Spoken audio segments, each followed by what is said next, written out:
Du Père, du Fils et du Saint-Esprit.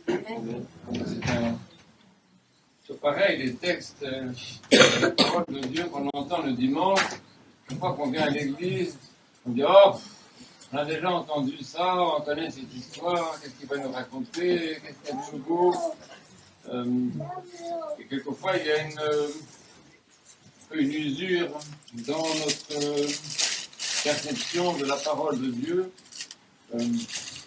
Pas seulement parce que, effectivement, les paroles se répètent et qu'on les réentend, mais aussi parce que nous-mêmes n'avons pas une préparation quelquefois suffisante. C'est pour ça que le dimanche, quand nous venons à l'église, je pense que c'est ce que vous faites tous, nous nous préparons pour la divine liturgie, non seulement pour communier au corps et au sang du Christ, mais pour communier à la parole. Parce qu'en fait, comme vous savez très bien, il y a deux parties dans la divine liturgie. Une première partie qui est celle-ci, qu'on appelle la liturgie des catéchumènes, ou liturgie de la parole. Et une deuxième partie qui va suivre tout à l'heure, qu'on appelle la liturgie des fidèles, et qui est la liturgie dans laquelle, une deuxième liturgie au fond, dans laquelle communient au corps et au sang du Christ ceux qui appartiennent à l'Église et qui sont préparés. Mais en fait, ces deux parties de la liturgie sont gratifiantes pour vous, pour nous, dans la mesure où justement on s'est préparé, on s'est dit, on va entendre tel évangile. Alors peut-être certains d'entre vous avaient lu l'évangile avant de venir, et donc ne sont pas surpris d'entendre cette belle histoire, mais même ceux-là, même ceux qui ont lu l'évangile avant, je crois que vous êtes quelques-uns, quand même, donc on écoute cet évangile et on laisse cette parole nous toucher, vous voyez, parce que on n'est pas tellement dans la position de dire qu'on va comprendre vraiment ce que Dieu dit, que ça nous dépasse quand même un petit peu. Enfin, moi, personnellement, ça me dépasse, c'est pas pour vous. Mais donc, il y a quand même quelque chose qui est incompréhensible pour arriver à changer de registre et à laisser le registre de compréhension et de réflexion et de démarche de connaissance intellectuelle qui est assez fréquente chez nous à cause de notre culture, parce que nous avons une culture technologique, nous avons une culture scientifique, nous avons une culture rationnelle, mais il faut laisser ça un petit peu, essayer de trouver en nous un autre chemin de connaissance, c'est le chemin du cœur principalement. Et quand on écoute la parole de Dieu avec le cœur, on l'entend différemment, parce que l'oreille du cœur, c'est une oreille qui est très intéressante, c'est une oreille qui est hypersensible, qui est beaucoup plus forte même que l'oreille physique, c'est un centre de perception. Il y a en nous, si vous voulez, dans ce qu'on appelle le cœur, il y a un centre de perception, de captation des messages, si je peux dire, un centre de connaissance, un centre d'intelligence, un centre d'intuition, qui est vraiment extraordinaire. L'homme est une créature extraordinaire. L'homme est extraordinaire, l'être humain est extraordinaire. C'est pour ça qu'on redit tout le temps qu'il est créé à l'image de Dieu, pour ressembler à Dieu, parce que c'est ça. L'homme est extraordinaire. Et il est extraordinaire en particulier parce qu'il a cette capacité en lui de connaître Dieu et de ressentir les messages de Dieu comme adressés à lui personnellement. Surtout parce que le Saint-Esprit agit dans l'Église. Ça, c'est très intéressant. Le Saint-Esprit est celui qui fait que la parole de Dieu, quand nous l'entendons, devient personnelle, devient adaptée à chacun d'entre nous, prend la forme, la pointure, si je peux dire, de chacun d'entre nous, la taille de chacun d'entre nous, prend les dimensions de notre expérience personnelle, en fait. Donc nous entendons la parole de Dieu comme un message qui va s'ajuster exactement, s'adapter exactement à la taille, si je peux dire, de notre vie, à la pointure de notre vie, et aux dimensions qui sont les nôtres. Et chacun, donc, entend cette parole de manière extrêmement personnelle, et c'est dans l'Église que ça se passe. Ça n'a aucun rapport avec l'expérience que nous faisons de lire l'Évangile à la maison, ce qui est très bien, dans le métro, ce qui est très bien, dans le train, ce qui est très bien, en voiture, c'est un peu dangereux, mais c'est dans l'Église, si tu veux, que tu entends la parole de Dieu avec cette grâce du Saint-Esprit qui fait qu'elle s'adapte à toi et devient une parole adressée à toi personnellement. Et c'est le cas aujourd'hui, parce que cette histoire de veuve qui a perdu son fils, et que le fils ressuscite, à qui il dit « ne pleure pas », etc., c'est une chose un peu extraordinaire, hein, vous voyez. Mais en fait, nous pouvons nous retrouver là-dedans.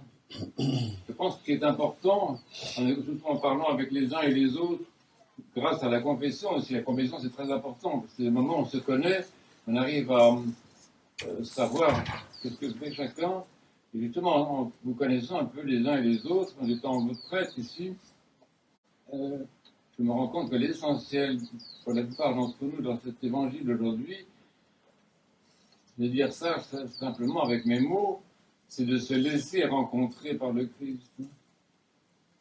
Je pense que quelquefois, nous avons une idée un peu différente de la foi. Nous pensons que la foi, c'est aller de là où nous sommes vers le Christ. Oui, si vous voulez, c'est pas faux. Et on voit bien dans l'évangile que nous avons entendu qu'il y a une rencontre. L'essentiel du salut, l'essentiel de la vie, l'essentiel de la vie éternelle, en fait, pour nous et pour nos enfants, c'est une rencontre. Une rencontre, oui, donc de même que cette femme qui était là dans la rue, Naïm, c'est une ville qu'on connaît bien, on peut la retrouver sur la carte, c'est une ville qui existe évidemment, elle était là dans la rue avec son convoi funèbre. En fait, elle s'est laissée rencontrer par le Christ qui venait vers elle. Et je pense que c'est une situation qui est très importante pour nous, parce que soit nous pensons à l'actualité qui n'est pas très encourageante, quelquefois les problèmes qu'il y a même dans l'Église, les problèmes qu'il y a dans le monde, l'histoire de guerre, les histoires de ceci, les histoires de cela, on a l'impression que l'humanité est vraiment en très mauvais état. Elle ressemble beaucoup à cette pauvre veuve qui a perdu son fils. Vous voyez, c'est une de figure de l'humanité dans sa condition absolument désolante. Mais ça, c'est pour le monde, c'est pour l'actualité, ce qu'on voit sur les médias, ce qu'on voit. Bon, mais en fait, ça se rapporte à nous davantage. Nos vies ne sont pas toujours formidables non plus. Vous voyez, il y a des échecs dans nos vies, il y a des peines, il y a des tristesses, il y a des manques, il y a beaucoup de péchés dans nos vies aussi. Il y a beaucoup de retard par rapport à la vie. Nous ne sommes pas très vivants, au fond, quelquefois, notre âme est un peu morte, quelquefois, je ne sais pas. En tout cas, nous avons tous des difficultés, des soucis, quelquefois des très grands soucis. Certains d'entre vous ont des soucis très importants dans leur travail, dans leur famille, avec les enfants. Moi, je vois bien ça, j'entends bien ça, les difficultés à vivre. Et tu te laisses rencontrer par le Christ. Laissez le Christ venir à nous. Laissez le Christ venir à nous. Alors ça, je pense que ça correspond à une expérience. Ça, c'est pas le tout de le dire. Mais qu'est-ce que ça veut dire dans le cas concret? Qu'est-ce que ça veut dire se laisser rencontrer par le Seigneur Jésus? Qu'est-ce que ça veut dire se laisser rencontrer par la parole de Dieu en personne? Qu'est-ce que ça veut dire se laisser rencontrer, se laisser vivifier, se laisser consoler aussi par la parole de Dieu? Je pense que ça correspond à plusieurs formes d'expérience. Premièrement, l'écoute. C'est pas très malin de dire ça, je vous demande pardon. C'est tout ce que tu as à dire. C'est ce que j'ai à dire pour commencer. Souvent, nous n'écoutons pas. Et comme nous n'écoutons pas, nous n'entendons pas. Et donc, ça, c'est le numéro 1, c'est écouter. C'est pour ça que souvent, dans la liturgie, on entend ça, on dit « soyons attentifs ». C'est l'homaminte. Soyons attentifs. Cette question de l'écoute de la parole de Dieu, et dans la Bible, chez les prophètes, constamment les prophètes disent ça, ils disent au peuple de Dieu, Israël, écoute, écoute, écoute, écoute, écoute, écoute. Écoute le Seigneur ton Dieu, écoute. Et ça, c'est quelque chose qui est très important, qui est très difficile à notre époque. Parce qu'on est une époque où les gens n'écoutent pas beaucoup, on est beaucoup sur les réseaux sociaux, on est beaucoup dans l'image, en fait. Une époque qui est très fascinée, qui est hypnotisée par l'image. Je crois, ne pas me tromper. Les enfants aussi, c'est un peu le problème de nos enfants, même très petits, ils sont dans une hypnose de l'image. Même à l'école, même partout, dans la publicité, etc. Ah bon, vous savez ça. Donc c'est pour ça que c'est difficile pour nous d'écouter. Nous n'écoutons pas beaucoup. Nous ne nous écoutons pas beaucoup les uns les autres.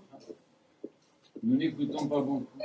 Il y a d'ailleurs dans les centres commerciaux, les grandes gares, etc., il y a une telle, agression sonore, une telle pollution sonore quelquefois. Nous ne savons pas ce que c'est que d'écouter, parce que nous sommes saturés de bruit, saturés de tout, en fait. Et quand on vient à l'église, c'est autre chose. Je pense qu'on pousse la porte de l'église, parce qu'on vient écouter, on vient apprendre à écouter.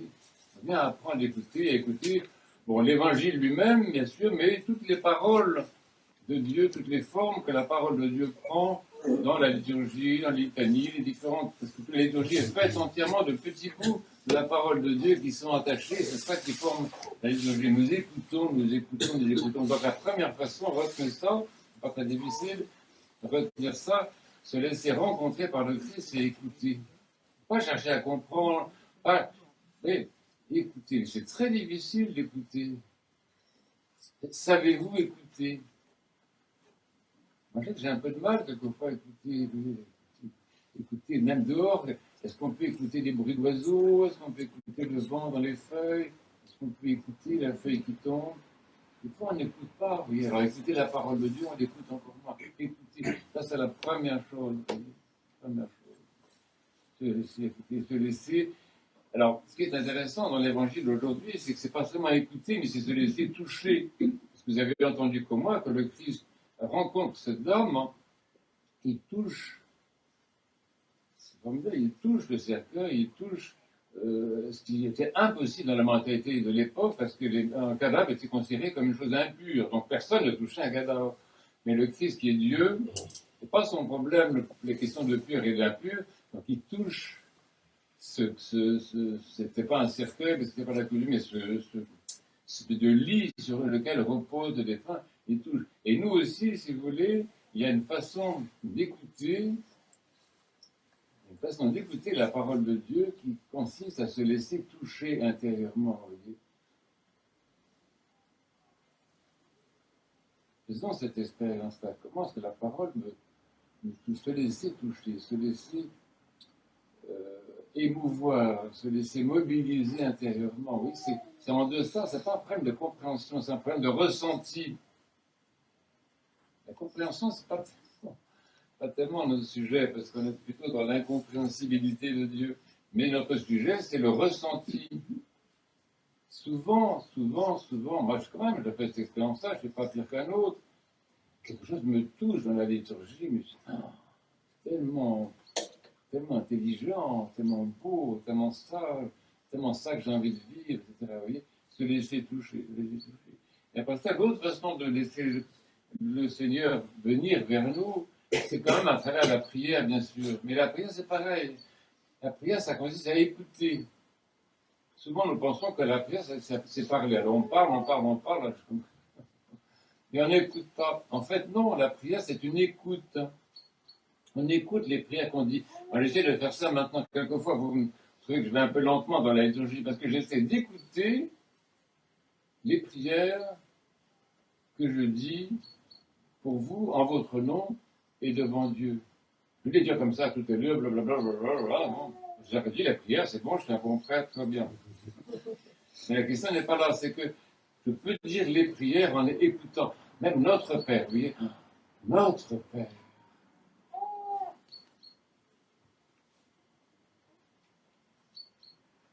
Ces mots-là, oui, on peut les laisser résonner à l'intérieur de nous, les écouter, les laisser résonner en nous, vibrer en nous.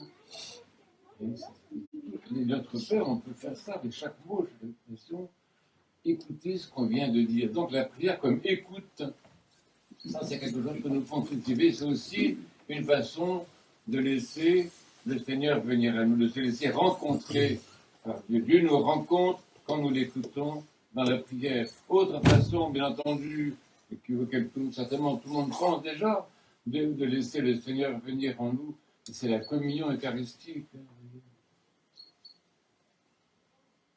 C'est une chose extraordinaire, la communion. C'est pour ça qu'on nous encourage tous, toujours, les évêques et les prêtres, on encourage la communion. Parce que la communion, c'est justement laisser le Seigneur venir en nous. C'est l'accueillir, lui faire une place. Il a aussi nous toucher intérieurement. Il nous touche, bien sûr, par le goût du pain et du vin consacrés en son corps et en son sang. Et plus profondément, il nous touche parce que c'est vrai, parce que c'est bon, parce que c'est sage, parce que c'est la vie, que c'est le mystère même de l'amour absolu que nous cherchons dans toute notre vie. Vous voyez. Donc nous laissons aussi toucher et rejoindre encore par le Christ. Vous voyez, c'est cette façon dont Dieu vient en nous. Nous n'avons pas à chercher Dieu à l'extérieur de nous. Nous pouvons, si nous voulons, parce que Dieu est partout présent. Donc, si quelqu'un veut chercher Dieu à l'extérieur, bien sûr qu'il le fasse.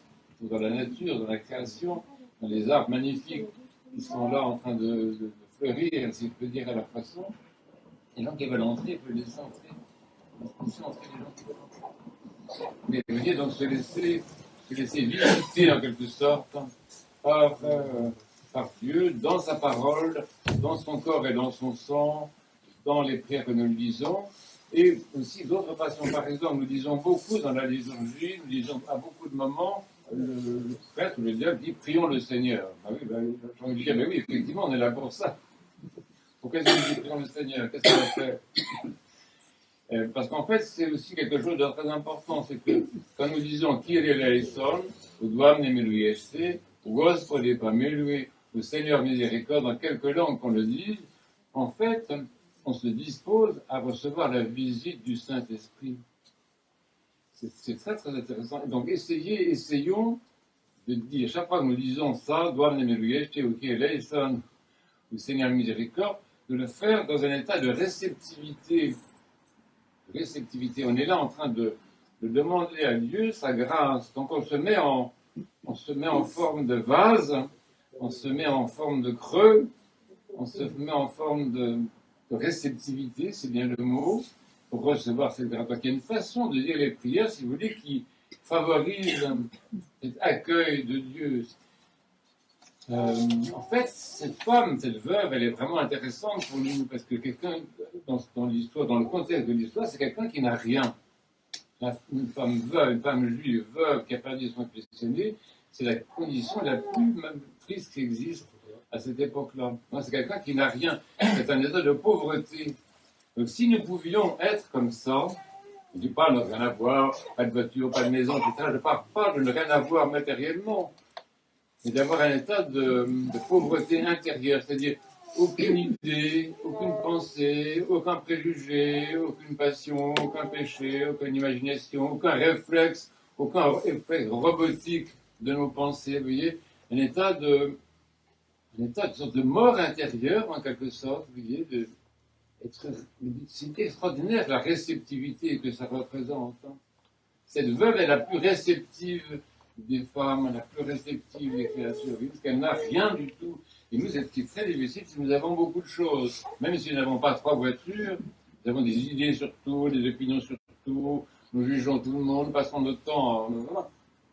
Et on peut arrêter ça, si vous voulez, complètement, pour pouvoir être comme cette veuve et accueillir le Seigneur. Si vous voulez, l'évangile, quand on l'entend, quand on l'écoute, il faut savoir que ça correspond à une expérience.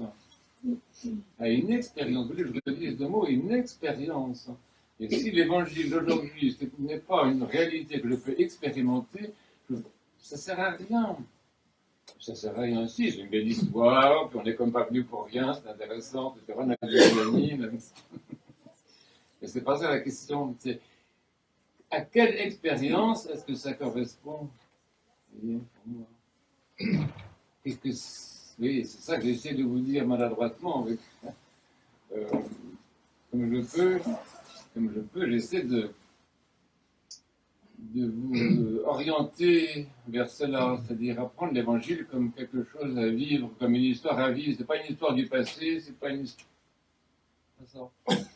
C'est un fait, et ce fait-là, ce qui s'est passé là, ce qui est rapporté par l'évangile, ça peut être pour moi une expérience de vie. Et c'est très intéressant parce que si je me laisse toucher par la parole de Dieu, si je l'accueille, si je me fais... vous savez, le mot veuf, c'est un mot très intéressant. Je souhaite à la personne d'être veuf, évidemment, c'est pas très agréable. Mais c'est un mot très intéressant, vous savez pourquoi?